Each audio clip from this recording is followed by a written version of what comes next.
Hi, I'm Eugene, CEO of Curio, a consumer biotech here in Singapore, as well as the founder of 5 beauty and wellness brands around the world. I'm also a longevity scientist, a live streamer, a documentary producer, and a product formulator. Sounds busy? Well, it wasn't always like this, I grew up in a quiet, unassuming heartland of Choa Chu Kang. Any Choa Chu Kangers here? One there? Surrounded by humility and simplicity that defined my family. No one in my family had ever ventured into entrepreneurship, nor had anyone pursued an overseas education. And despite scoring quite well for my O levels, I made a choice that surprised, disappointed, and shocked everyone, including my tutor who cried. I chose to go to Performing Arts College over JC or Poly. It felt like a bold move, but ultimately, it still didn't go as planned, and I dropped out. It was quite embarrassing to drop out of art school because it's not like you have to memorize for exam and then you forget what you're trying to do. It was something that I was very passionate about, but if you looked at me then, you wouldn't have seen the picture of success. I was very far from it. But what I've come to realize is that the most extraordinary journey often begins at the most unexpected places. So how did I go from chicken boy to becoming one of a globally awarded entrepreneur, CEO of multiple companies, a serial inventor, with products seen and used by millions of people around the world? How did someone with no special advantages, no connections, no grand educational background make that leap? Is it luck? There's a Chinese saying, 一命二运三风水, which means that your fate is determined by destiny first, then luck, and finally, feng shui or geomancy. So many people have used this phrase as an excuse for their success or failure. They say it's all in the stars or it's just luck. But I have a different way of interpreting it. And today, I'd like to share with you how these three concepts of destiny, luck, and feng shui actually hold the keys to success in entrepreneurship. So let's start with Ming, destiny. So in the traditional sense, destiny refers to the circumstances that you're born into, right? Things like your family, your environment, and perhaps even your social network. It's the kind of stuff that you can't control. And a lot of people look at destiny and they see it as sort of like a limitation. I didn't come from a wealthy family, or I didn't go to the right schools. So they assume that the chances of success are so small that it's so easy to give up and get trapped in that mindset. But as an entrepreneur, destiny is more than just what you're born into. It's about picking the right battlefield. And what I mean is, imagine trying to sell ice in the Arctic, right? You could be the best ice salesman in the world, convincing, skilled, and resourceful. But if you're in the wrong place, or if your product doesn't fit the environment, you're going to fail. The same is true in business. Success isn't about having the best product or the sharpest strategy. It's about choosing the right battlefield and positioning yourself in an environment where what you offer is not only needed, but valued. The wrong place will block you, but at the right place, that is where you'll thrive. So instead of seeing my background as a limitation, I started thinking about how I could leverage it. I grew up in a humble community, a humble neighborhood, surrounded by people who weren't flashy, people who weren't wealthy, but they were real. I understood their needs and their desires because their values, they were my own. And that understanding became my advantage. When I came back to Singapore from Australia and opened my first clinical practice, I didn't try to chase the high-end market or create something that felt out of reach or disconnected from what I knew. I focused on what I understood best. I chose a battlefield that I could win in. and modified my services to meet their needs. And that made all the difference. As entrepreneurs, it's not whether you're born into wealth or power. It's about understanding your surrounding and using them to your advantage. Now, you don't need to come from a perfect situation.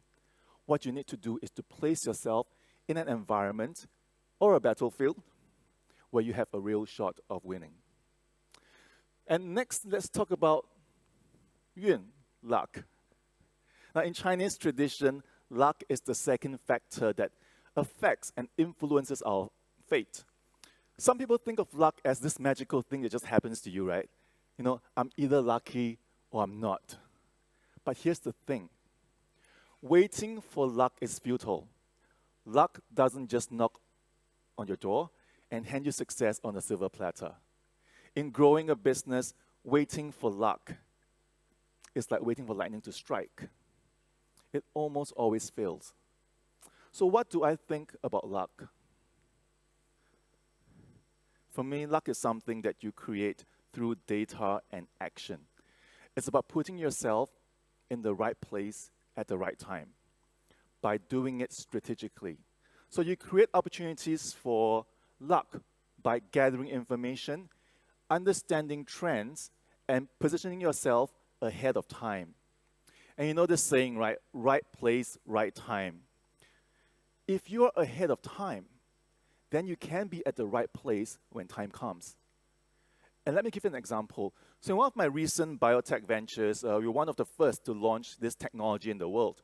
And we analyzed patterns in consumer behavior. We looked at market gaps. We tested multiple hypotheses until we found a formula and positioning that worked. And when we launched it, it felt like we had good luck. Influencers with 20 million followers picked up the product. And retailers placed orders even before seeing the prototype. Sounds lucky? Well, it wasn't luck in the traditional sense. It was the result of preparation and data-driven decision-making leading us to be ahead of time. So I like to think of this as manufactured luck. You gather as much information as you can, then you take informed action. And that's how you create opportunities for what looks like luck to appear. I want to share another quick story here. So anyone here knows Airbnb? Right, most people here know Airbnb. Well, the founders initially had no luck at all. In fact, they were all struggling to pay rent. But they noticed a small opportunity, a chance to rent out air mattresses during a local conference that was the seed of an idea. They didn't rely on luck because they had none, but they acted on what they knew. And it eventually grew into a billion-dollar business. The key takeaway here is very simple. Luck favors the prepared, and data, along with action, is how you prepare. And finally, there we go, feng shui. So anyone here is familiar with feng shui?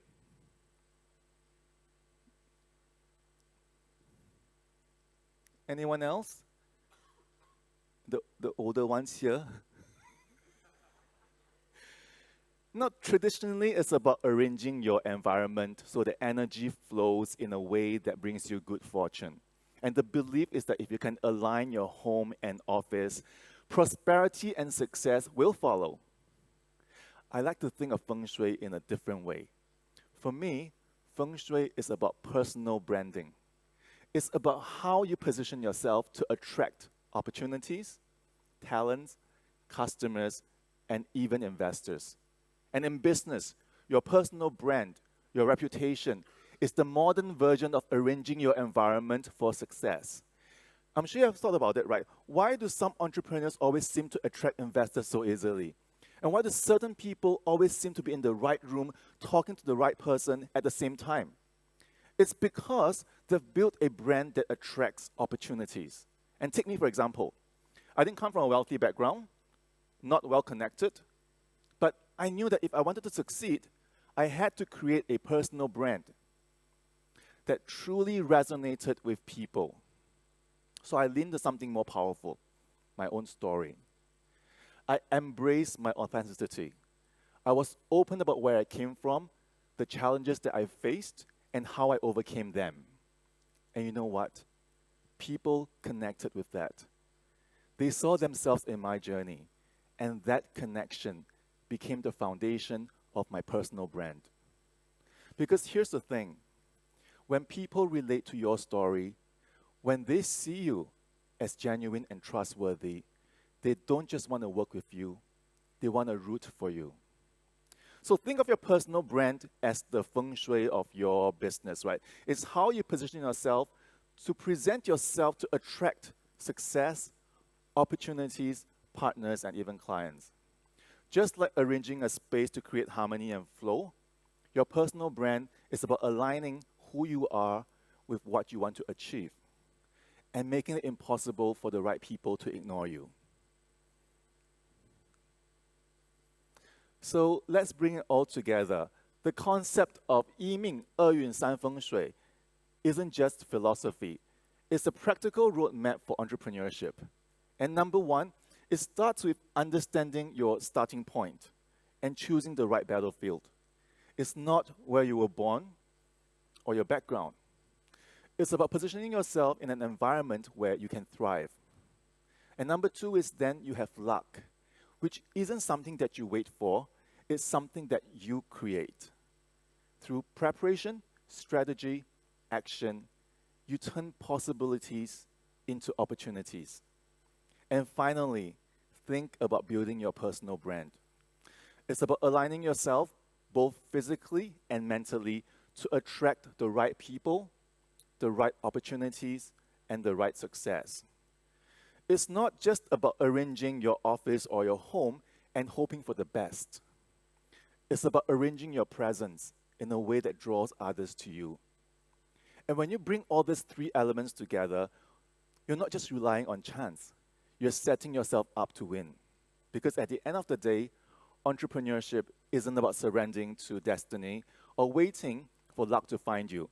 It's about understanding where you come from, creating your own opportunities, and positioning yourself to succeed.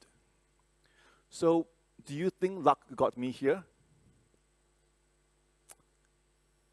Well, in a way, yes. But it's the kind of luck that you make by being aware, staying persistent, and strategically choosing your path. So if I can go from chicken boy to a global entrepreneur, then I truly believe that anyone can do it with the right mindset, the right battlefield, and the right personal brand. Thank you.